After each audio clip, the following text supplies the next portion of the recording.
नमस्कार. भारतीयांची खासियत म्हणजे उत्सवांची आवड. आपला भारतीय समाज ना खूप सोशल आहे, उत्सवप्रिय आहे. पण या प्रत्येक सणामध्ये, उत्सवामध्ये सुद्धा आपल्या आरोग्याची काळजी घेतली जाते, हे खूप स्पेशल आहे. आणि यामध्ये आयुर्वेदाचं योगदान खूप मोठं आहे. कारण आयुर्वेद म्हणजे फक्त शास्त्र नाही, तर जगण्याची एक स्टाईल किंवा पद्धत आहे. सध्या जीवनशैली हा शब्द आहे ना, आपण फार लाईटली वापरतो, पण खरं तर फार गंभीर अर्थ आहे या शब्दाचा. आणि आयुर्वेद ही अशी एक समजून उमजून जगण्याची पद्धत किंवा शैली, जीवनशैली आहे. दिवाळी म्हणजे फक्त प्रकाशाचा उत्सव नाही, तर शरीर, मन, आत्म्याला संजीवनी देणारा एक सोहळा आहे. पण आधुनिक जीवनशैलीत सणांच्या दिवसात आपण खूप गोडधोड खातो, उशिरापर्यंत जागतो, भरपूर तळलेले पदार्थ खातो, फटाक्यांच्या धुरामध्ये वेळ घालवतो. त्याचा परिणाम शरीरावर दिसू शकतो. काय होतं? थकवा, अपचन, निस्तेज त्वचा किंवा डोळ्यांभोवती वर्तुळं आणि चिडचिडेपणा. हे सगळं सणासुदीच्या काळात जाणवणं तुम्हाला आवडेल का? नाही ना. मग हे सगळं टाळता यावं, सणाचा आनंद अधिक आरोग्यासहित घेता यावा, म्हणून आपला आजचा व्हिडिओ. या काळात आपण इतरांची काळजी तर घ्यायचीच, पण त्याचबरोबर सेल्फ केअर रुटीन सुद्धा महत्वाचं आहे. आयुर्वेदाच्या दृष्टीनं सध्या सुरू होतोय हेमंत ऋतू, जो अग्नीच्या प्रबळतेचा, शक्तीचा काळ आहे. हेमंत ऋतुचर्यामध्ये सांगितलंय की या काळात मधुर, आम्ल, लवण रसाचं सेवन करावं. म्हणूनच आपण फराळामध्ये गोड आणि चटपटीत पदार्थांचा समावेश केलेला असतो. शिवाय तळलेले पदार्थ सुद्धा या काळात पचतात, त्यामुळे शरीरात स्निग्धपणा तयार होतो. फक्त तळलेल्या पदार्थांचा खूप अतिरेक करायचा नाहीये. आणि एकाच तेलात वारंवार तळलेले पदार्थ खूप प्रमाणात खाल्ले तर त्याचा अर्थातच काही फायदा नाही, तर नुकसान होणार आहे. या काळात आपण स्निग्ध आणि मधुर पदार्थ खावेत, म्हणून खरं तर फराळाची योजना केलेली आहे.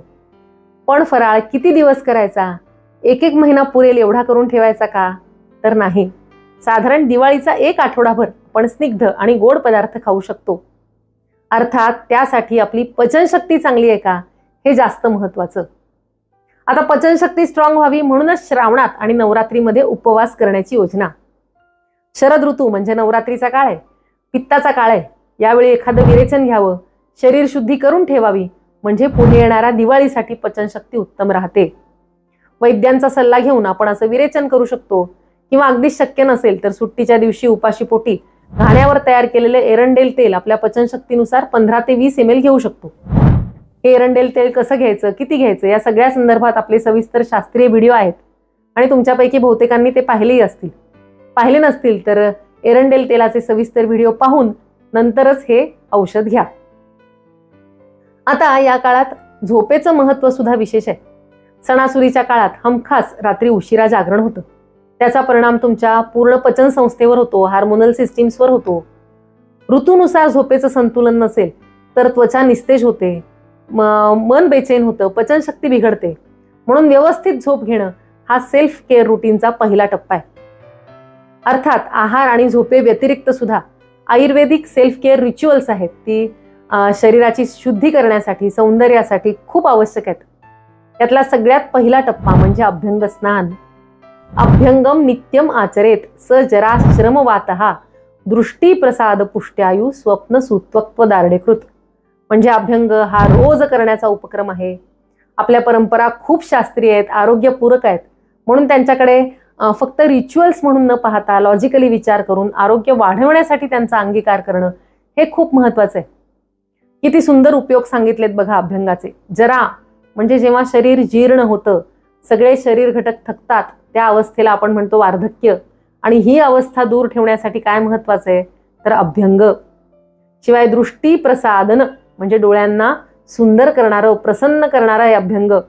आणि त्वचेसाठी अत्यंत उपयुक्त सुत्वक दार्ढ्यकृत. सुट्टीच्या दिवशी तरी अभ्यंग करा, हे मी वारंवार नेहमी सांगत असते. त्याचे फायदे अनुभवल्याशिवाय तुम्हाला कळणार नाहीत. किमान दिवाळीच्या दिवसात किंवा हिवाळ्यात तरी नियमित अभ्यंग करायला पाहिजे. आणि त्यासाठी आपण शुद्ध तेल वापरायला हवीत, जसं घाण्यावरचं तीळ तेल आहे, बदाम तेल आहे. आणि जास्त फायदा हवा असेल तर औषधी सिद्ध तेल आहेत.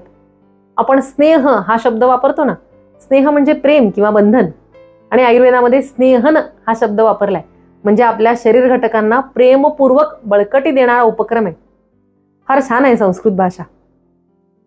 सेल्फ केअरचा दुसरा टप्पा म्हणजे उठणं.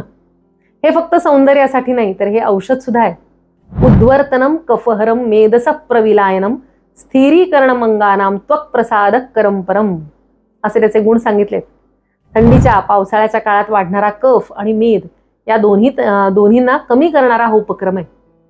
त्याचबरोबर सगळ्या शरीर घटकांना स्थिर करणारा आहे, स्थिरीकरणम, टोनिंग करणारा आहे आणि त्वचेला सर्वोत्तम त्वक प्रसादक करम परम. फक्त बेसन पिठाचं किंवा मसूर डाळीचं उद्वर्तन उठणं अपेक्षित नाही आहे इथे. त्यासाठी उत्तम औषधी अपेक्षित आहेत, जी चिकटपणा किंवा द्रव कमी करणारी औषधी आहेत. बाजारात बरेचदा सुगंधी उठणं मिळतं. एक परंपरा म्हणून दिवाळीच्या दिवशी एकच दिवस हे वापरलं जातं. पण माझा सल्ला असतो कृत्रिम वास किंवा रंग याकडे लक्ष न देता त्यामध्ये कोणती औषधं आहेत हे पाहणं महत्त्वाचं. त्याचबरोबर आठवड्यातून किमान एकदा अभ्यंग केल्यानंतर, तेल लावल्यानंतर उठणं चोळून आंघोळ करणं ही सुद्धा सवयच लावून घ्यायला हवी. यांना अशा सवयी आहेत ज्या लहानपणापासून अंगी रुजवायला हव्यात, तर सगळ्यांच्या आरोग्याला खूप फायदे मिळणार आहेत. आता सेल्फ केअरचा पुढचा टप्पा म्हणजे चेहऱ्याची निगा. या दिवसात वारंवार मेकअप करणं, गोडधोड खाणं, अपुरी झोप, प्रदूषण यामुळे मग चेहऱ्यावर डार्क सर्कल्स किंवा पिंपल्स येतात.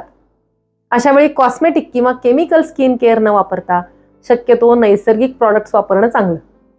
मग त्यासाठी मंजिष्ठा, अनंतमूळ, चंदन, वाळा, संत्रासाल अशा औषधांनी युक्त फेस पॅक किंवा खूप ड्राय स्किन असेल तर कुंकुमादी तेल अशी औषधं आपण चेहऱ्यासाठी रेग्युलरली वापरू शकतो. यानंतर येतो चौथा टप्पा, नस्य. नासाही शिरसो द्वारम, म्हणजे नाक हे शिरोभागाचं द्वार आहे. दिवाळीत काय होतं, फटाक्यांचा धूर, प्रदूषण आणि इरेग्युलर लाईफस्टाईल यामुळे डोळ्यांवर परिणाम होतो, मेंदूवर सुद्धा होतो. तर या काळात बदाम तेलाचं नस्य हे अमृतासमान ठरतं. नस्यामुळे बुद्धिस्मृतीत वाढ होते, केसांच्या समस्या कमी होतात, डोळ्यांना फायदा होतो, मानसिक शांती मिळते, झोप चांगली येते. हेमंत ऋतूत जर नस्य केलं तर वातदोष कमी होतो. नस्य करण्यासाठी घरी बनवलेलं शुद्ध तूप किंवा लाकडी घाण्यावर केलेलं बदाम तेल योग्य आहे. मला काही जण प्रश्न विचारलाय यापूर्वी सुद्धा की किती दिवस करायचं नस्य. तर दिनचर्या म्हणजे रोज करण्याचा उपक्रम आहे, म्हणजे लाईफ लॉंग अगदी रोज करायचं आहे नस्य, तर स्वास्थ्य उत्तम राहणार आहे. आता सेल्फ केअर म्हणजे फक्त शरीरापुरतंच का, तर नाही, मनालाही विश्रांतीची गरज असतेच की. म्हणून या काळात सुद्धा ध्यान, प्राणायाम, योग, संगीत यांचा समावेश हवाच, तर मनाचं संतुलन राहील. कारण शरीर आणि मन या दोघांची काळजी घेतली तरच खरी ऊर्जा आणि आनंद टिकेल. आता हा संपूर्ण सेल्फ केअर अनुभव घरीच घ्यायचा असेल, गिफ्ट करायचा असेल, तर त्यासाठीच आपण तयार केला आहे एक खास festival self care gifting box. हा वर्षभर आपल्या कॅटलॉगमध्ये उपलब्ध राहणार आहे. याच्यामध्ये काय काय आहे बघा. याच्यामध्ये आहे अभ्यंग तेल आहे, उठणं आहे, कुंकुमादी तेल आहे, खूप छान आहे कुंकुमादी तेल, आपलं तुम्हा सगळ्यांचं आवडतं प्रॉडक्ट आहे. फेस पॅक आहे, नस्य आहे आणि सगळ्यात महत्त्वाचं यावेळी आपण त्याच्यात केशर ऍड केलेलं आहे, शुद्ध केशर सुद्धा आहे. ही सगळी प्रॉडक्ट अर्थातच तुम्हाला आवडतात आणि म्हणूनच तुमच्यासाठी हा संपूर्ण सेल्फ केअर गिफ्ट बॉक्स तयार केला आहे. यामध्ये आणखी काही ऑप्शन आहेच आहेत. आपण स्टँडर्ड आणि प्रीमियम गिफ्ट बॉक्सेस सुद्धा तयार केलेत. यामध्ये आणखी काही वेगळे प्रॉडक्ट आहेत. या सगळ्याची माहिती तुम्हाला आपल्या या नंबरवर मिळणार आहे. यावर फक्त व्हॉट्सअप मेसेज करा. एक विनंती की सध्या असंख्य ऑर्डर्स येत आहेत. तुमची ऑर्डर वेळेवर पूर्ण करण्यासाठी लवकर ऑर्डर प्लेस करा. सणांचा उत्साह आपल्याला फ्रेश करतो बरं का, पण खरी दिवाळी म्हणजे शरीर मनाचं स्वास्थ्य किंवा तेज वाढवणं. म्हणून यावर्षी स्वतःसाठी घ्या हे सेल्फ केअर चॅलेंज, कारण खरी श्रीमंती म्हणजे आरोग्य आहे. आजच्या माहितीचा तुम्हा सगळ्यांना नक्की फायदा होईल अशी आशा आहे. कसा वाटला आजचा व्हिडिओ हे कमेंट्समध्ये नक्की लिहा. भेटूया पुढच्या व्हिडिओतून. शुभम भवतु. धन्यवाद.